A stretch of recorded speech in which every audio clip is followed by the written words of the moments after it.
Angel Reese tried to shake Caitlin Clark's confidence, but Clark wasn't having it. What she did instead stunned the Chicago Sky and lit up the court.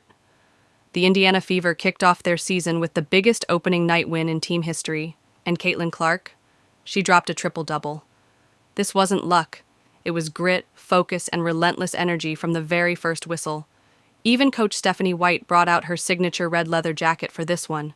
The crowd roared as Angel Reese stepped onto the court, met with heavy boos from Fever fans who packed the arena. Strangely, the game director downplayed Clark's entrance. No spotlight, no announcement. But all eyes found her anyway. Another face-off. Caitlin Clark versus Angel Reese. Indiana didn't open strong. Cardoso slipped through Aaliyah Boston's coverage, but Clark didn't panic. The connection between Clark and Boston was immediate. Watch Clark's off-ball awareness and movement. It's next level. First foul drawn, first points on the board. Clark gets it done. Reese, with her raw offensive game, offered little resistance. Meanwhile, Indiana's defense tightened like a vice. Smart, aggressive, organized. Clark followed with one of the game's slickest assists. Reese never posed a serious threat with the ball, and the Sky couldn't land a three to save their season. They threw double, and sometimes triple, coverage at Clark. It didn't work. She adjusted instantly. Dana dished a beauty, finished clean. The only weak link on Indiana? Natasha Howard, who got beat defensively and let Reese sneak in a few baskets. But Clark answered with a deep three that sent the arena into orbit. Double teams weren't enough. Clark stayed locked in. Meanwhile, the Sky looked lost.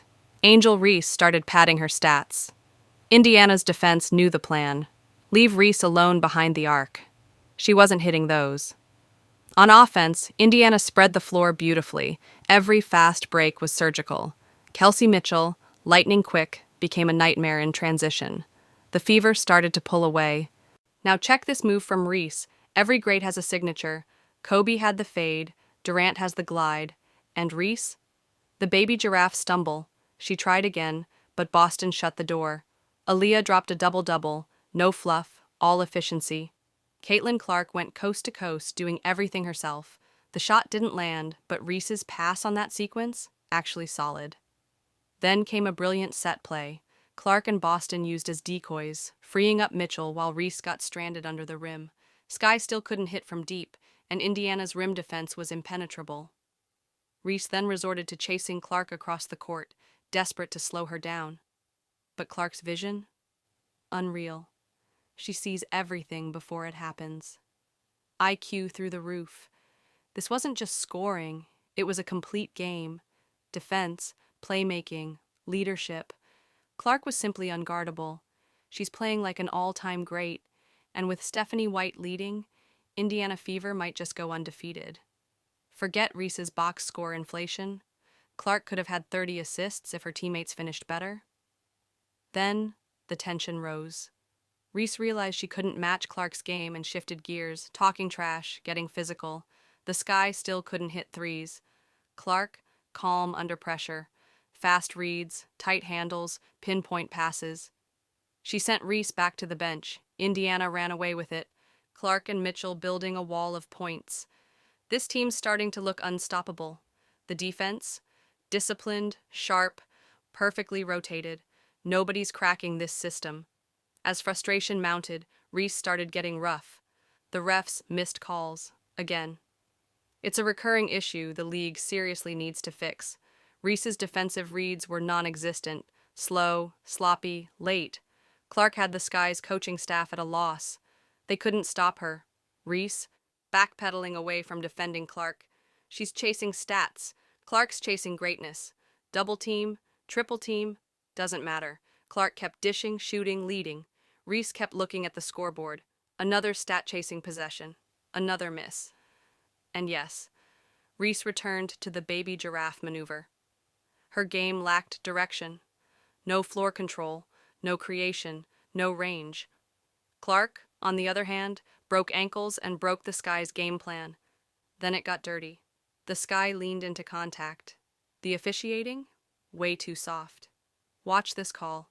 Indiana's getting penalized for clean defense, and as the Fever built their lead, Calls started going Chicago's way, just to make things interesting. Clark got hit, no whistle. She pushed back with a steal. Reese retaliated with a cheap shot. Clark kept her cool. She's here for legacy, not drama. And her response? Lock in the triple-double. Coach White gives the nod. One last rebound. Done. Then rest up. The road to the championship is long, but tonight, mission complete. Drop a like and comment if you believe. Angel Reese didn't hold back. Caitlin Clark didn't back down. And now, everyone's talking. This rivalry just got real. The WNBA season opener wasn't just basketball, it was personal. Reese versus Clark, round 2. And what happened on that court? It's got fans, players, and even NFL stars weighing in. In the third quarter, Caitlin Clark committed a hard foul on Angel Reese. Reese hit the floor, tempers flared, the refs called a flagrant. Both teams got technicals, but that was just the start. After the game, Clark said, "Nothing malicious. Just a good take foul." Reese called it a basketball play, but the tension? You could feel it through the screen. Then came the backlash. Some fans went too far, racial slurs, hate messages.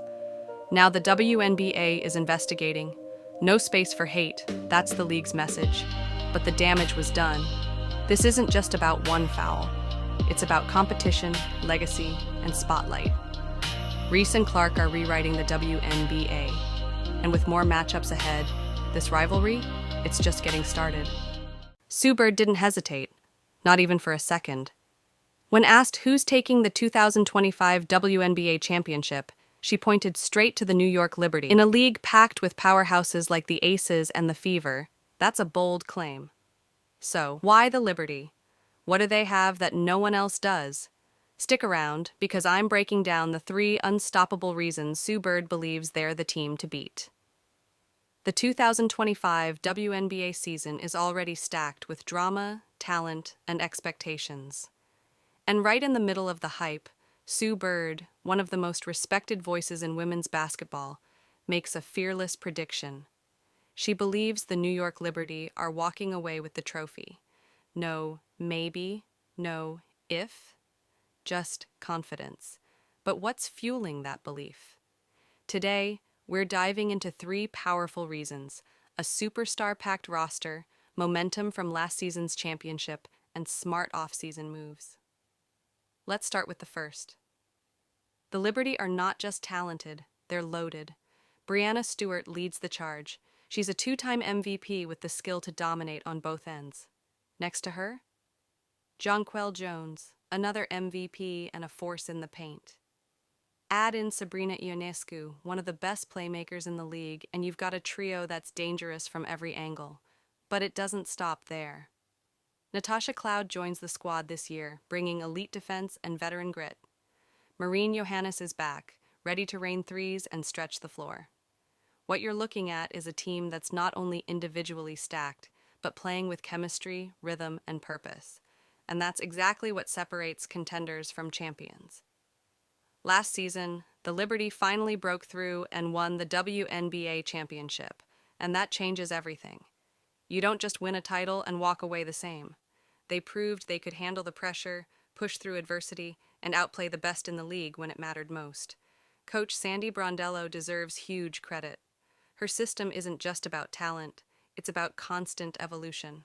She's building a team that learns, adjusts, and grows every game.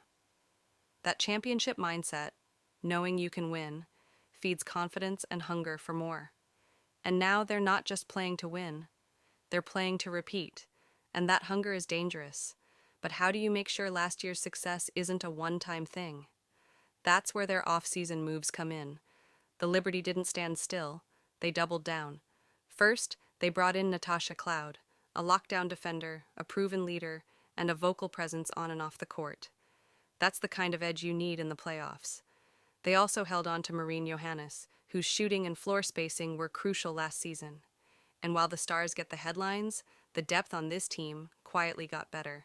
Young players improved, bench roles got clearer, and now Coach Brondello has more flexibility to mix things up when the pressure's on. What you get is a team that didn't just get lucky last season, they got better. And Sue Bird sees that. She sees a team built for long-term dominance. Sue Bird's prediction isn't just hype.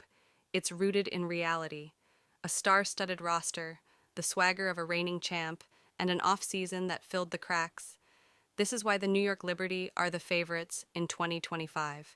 So now it's your turn. Do you agree with Sue Bird? Or is someone else hoisting the trophy next season? Drop your pick in the comments. And if you love smart WNBA breakdowns like this, hit that subscribe button. Let's keep the basketball talk going. Thanks for watching. See you next time for more WNBA insights and bold predictions. Stay sharp, stay tuned.